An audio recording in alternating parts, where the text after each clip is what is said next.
entorno ya va mucho más allá que la ciudad de sus edificios y sus calles. Entonces tenemos esa concepción. Y en la definición que vamos a ver de accesibilidad, la recoge. Ahora, aquí hemos estado hablando, y lo que les dije, hacia dónde vamos a poder dar una máxima de que el entorno discrimina. Si lo vemos en esta imagen, en las dos primeras, una persona usuaria de silla de ruedas. Cuando yo implemento mal un estándar, una rampa fuera de un estándar, hay una doble discriminación de decirle pase por aquí, pero después no lo dejo pasar. Grave. Cuando culturalmente no tengo preocupación porque los rebajes son el espacio de dispositivos para que la persona con discapacidad pueda seguir un camino fluido. Cuando considero que es válido tener solo un pasamanos en mi diseño, porque una persona que usa bastón puede usarlo de subida, pero no de bajada, porque no se puede cambiar el bastón. Entonces es un tema. Entonces ahí vemos cómo este entorno me está haciendo difícil la vida a mí con discapacidad física. Esta escultura existió y estuvo frente a la moneda, como ven ahí. Lo único que contrasta acá es la silueta. Una persona ciega camina con su bastón y barre el espacio. Al tener yo ese elemento aéreo, el bastón pasa por debajo. Y yo me voy a encontrar con la escultura de aquí para arriba. Y trata de la textura, eso es piedra. Así. Y ahora, cuando uno hace la reflexión de cómo estamos moviéndonos nosotros en la ciudad, dime, ¿quién no camina así? ¿Ah? Cuando uno hace este ejercicio, pierde la relación espacio-tiempo. El estándar de velocidad de una persona es 1,1 metros por segundo. 2 pasos por segundo. Personas mayores, 0,9 metros por segundo. Personas con discapacidad, 0,6 metros por segundo. Cuando uno camina intuitivamente, o sea, en esta capacidad del cerebro que no sabemos usar racionalmente, está calculando el tiempo de distancia, a qué velocidad voy, cuál es el largo, en cuánto llego. Pero cuando yo hago esto, este uso me hace perder el tiempo real. Entonces puede pasarme lo mismo que con el bastón, que de repente, ahí me encontré con la linda escultura que ya no está, obviamente. O también tenemos, ¿quién de acá sabe qué nos están diciendo estas personas? Porque están hablando en lengua de señas. No sabemos. ¿Qué es lo que pasa? Para las personas sordas, el cine chileno que no viene subtitulado es lo mismo que estamos haciendo acá. No pueden ver cine chileno porque no entienden nada. Pero pueden ver una película de afuera que viene con subtítulos para todos. Estamos discriminando y no le permitimos el acceso a lo nuestro. ¿Ven? Entonces acá no es solo que la ciudad discrimine en su cosa física. Discriminamos, o sea, como en una universidad, como en un servicio público se atiende a una persona con discapacidad auditiva. Tenemos temas por resolver. Tenemos una ley también. O sea, esto ya, la convención es el gran marco, un marco de derecho, y tiene una bajada práctica que es la ley, que nos establece 5 principios fundamentales que es importante tener en la cabeza. De estos 5 principios, solo uno es inherente a una persona, el de vida independiente. 2 son de entorno, el diseño universal y la accesibilidad. Y 2 son de acción, que es la intersectorialidad y la participación y diálogo social. Muy en breve, vida independiente.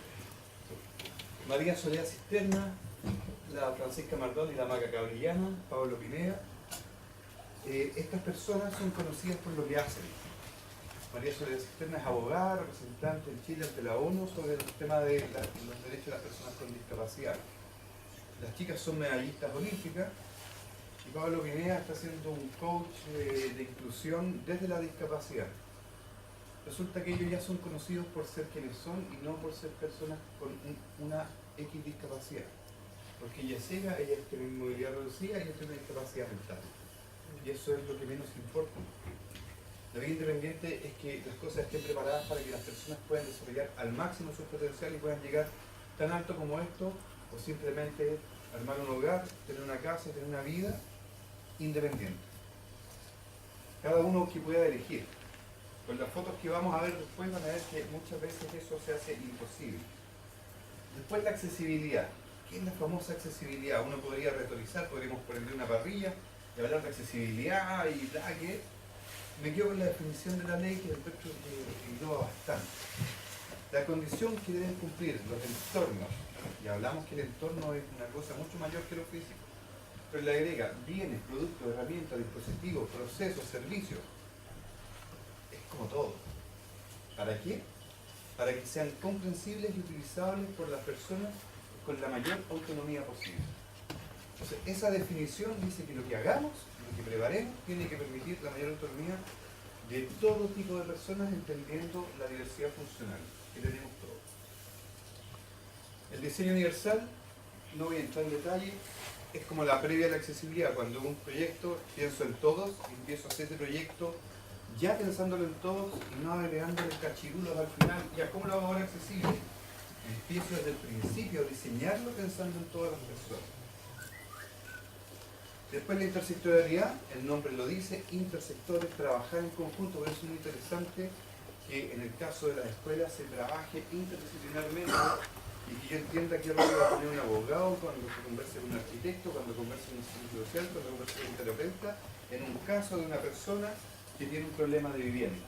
Y ahí pueden interactuar todos en distintas disciplinas con un mismo objetivo. Ojalá no aprenderlo afuera porque es lo que pasa, es como estamos moviéndonos en el trabajo tanto público como privado. Y la participación en el diálogo social es qué es lo que las personas con discapacidad necesitan y cómo escuchar para que haya una participación efectiva, no solo consultiva. ¿Ya? Esos son los principios. No les voy a entrar en detalle acá en la ley lo que nos dice, porque está a disposición, ustedes las cargan fácilmente, la pueden leer y van a encontrar montones de cosas. Pero sí que tiene altos puntos sobre la accesibilidad esta ley, en la cual me voy a centrar en esta, en los plazos. Porque nos pone plazos y dice que todos los bienes nacionales de uso público, los bienes nacionales de uso público son las calles, todas, con sus cruces, las plazas, parques, los espacios urbanos. En el fondo, al 2018, un acto mágico, vamos a cerrar los ojos y de repente va a estar todo accesible. Eso es lo que nos dice la ley. No está fácil. Nos dice que también todos los sistemas de transporte en 2018 deben ser accesibles. Más difícil que la otra. Pero ahí es donde viene lo interesante buscar proyectos complementarios. Ahí es donde viene el llamado a qué hacemos para no quedarnos hoy, no, si no se va a poder hacer esta cuestión. Después de los edificios.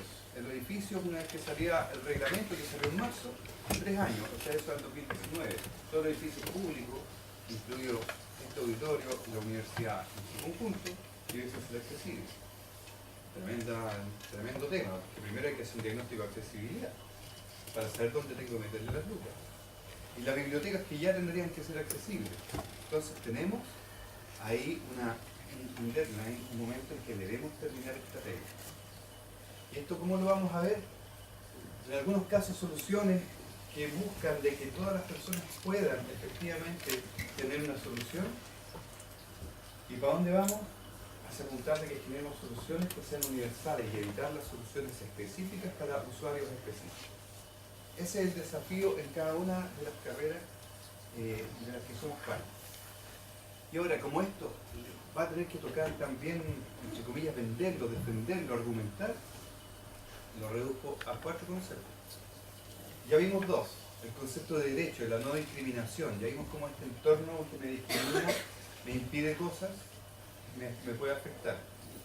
Veo el normativo, vimos que tenemos una ley específica para el tema de inclusión y accesibilidad.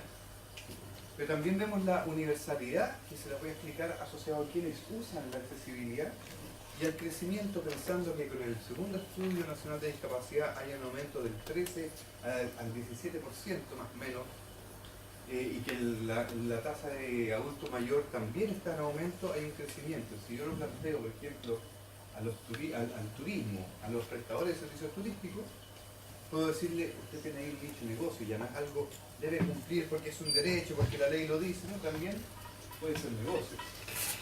Y ahí pasa a ser interesante. Entonces aquí viene, lo que les decía de la universalidad, la vamos a asociar al segundo concepto. Primero de los 4 argumentos, el segundo concepto es la diversidad funcional. Aquí aparecen estos dos conceptos. El primero de persona con discapacidad es el de la ley. Está tal cual. Y este segundo se armó respecto a una norma brasileña y está incorporado ya en algunos reglamentos, que es de persona con movilidad reducida.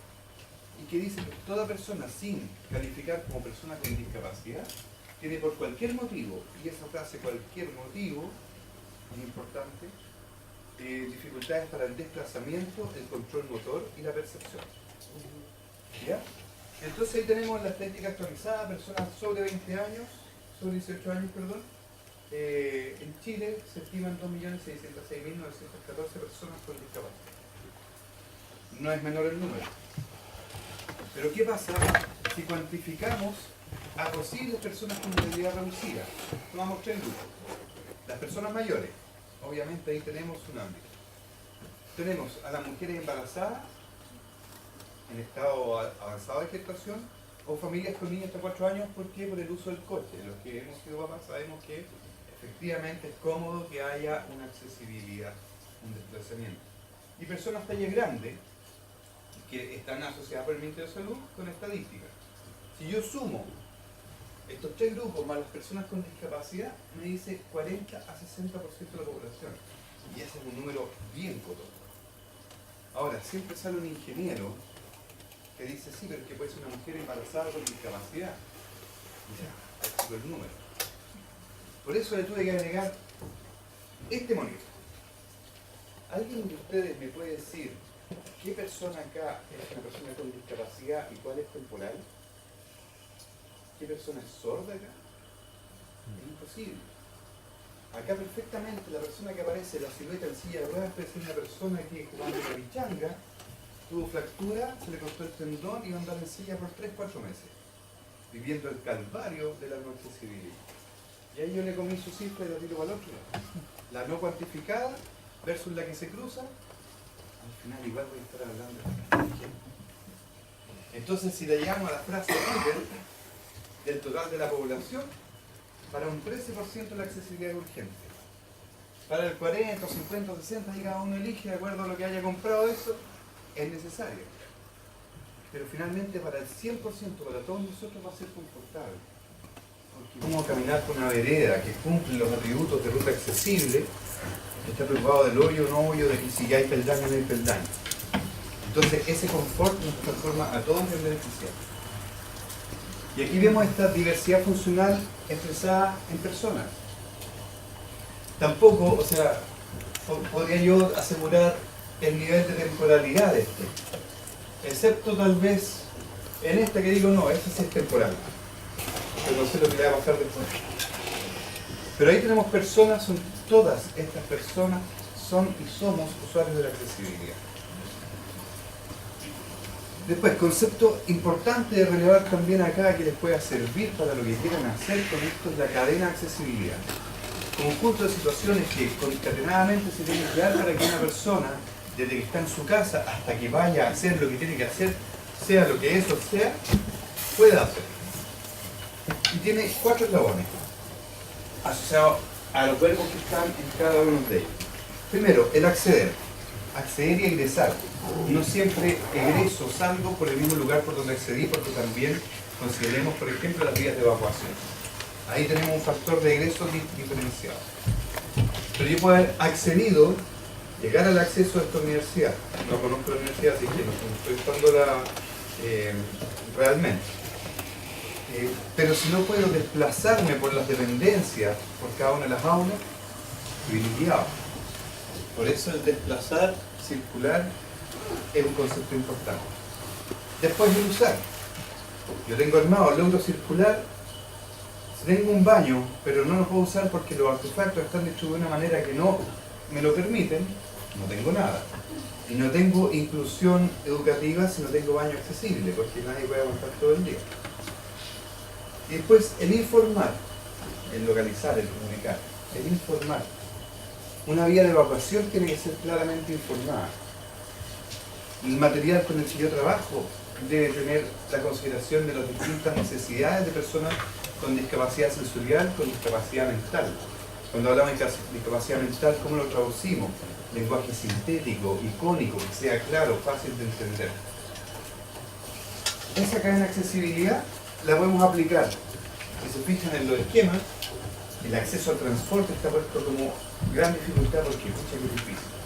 No solamente tienes que transformar el material móvil, también tienes que transformar la infraestructura, el equipamiento, al gremio que tiene que hacer inversiones, y ya con esas 4 variables, que peludo. En el circular desplazar un cruce de esquina.